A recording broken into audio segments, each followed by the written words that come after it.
माता पिता की सेवा पर कहानी। गांव के पनघट पर चार औरतें पानी भरने आई। पानी भरते भरते वे एक दूसरे से बातें करने लगी। चारों के एक एक पुत्र थे।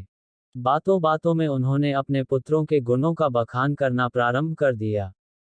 पहली औरत बोली, मेरा पुत्र बहुत सुरीली बांसुरी बजाता है। जो भी उसकी बांसुरी सुनता है, मंत्रमुग्ध हो जाता है। मैं ऐसा गुणवान पुत्र पाकर बहुत प्रसन्न हूँ।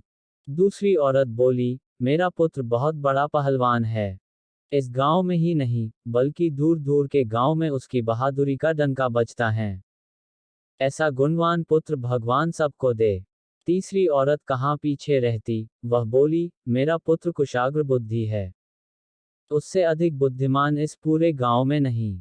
लोग अपनी समस्याएं लेकर उसके पास आते हैं। मैं ऐसा पुत्र पाकर धन्य हो गई। चौथी औरत ने सबकी बातें सुनी, लेकिन कहा कुछ भी नहीं।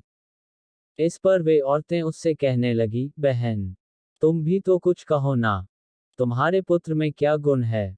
कोई न कोई गुण तो उसमें अवश्य होगा। वह औरत बोली, क्या कहूँ बहनों, मेरे पुत्र में तुम्हारे पुत्रों की तरह कोई गुण नहीं है। उसकी बात सुनकर तीनों औरतों ने गर्व ने अपना सिर उठा लिया। कुछ देर में सबने पानी भर लिया और वापस जाने के लिए अपना अपना घड़ा उठाने लगी। उसी समय पहली औरत का पुत्र हाथ में बांसुरी लिए वहां से गुजरा। उसने देखा कि उसकी मां पानी से भरा घड़ा नहीं उठा पा रही है, किंतु वह यह अनदेखा कर बांसुरी बजाते हुए वहां से चला गया। दूसरी औरत का पहलवान पुत्र कुछ ही दूरी पर मुदगर घुमा रहा था। उसकी मां कुएं से घड़ा उठाकर जैसे ही उतरी, उसका पैर फिसल गया।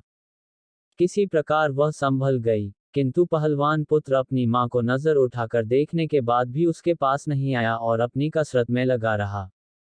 तीसरी औरत का पुत्र भी वहां से किताब पढ़ते हुए निकला। उसकी मां ने उससे कहा, पुत्र, मैं दोनों हाथों से घड़ा पकड़े हुए हूं। ये रस्सी जरा मेरे कंधे पर डाल दे। लेकिन वह अपनी मां की बात अनसुनी कर वहां से चला गया।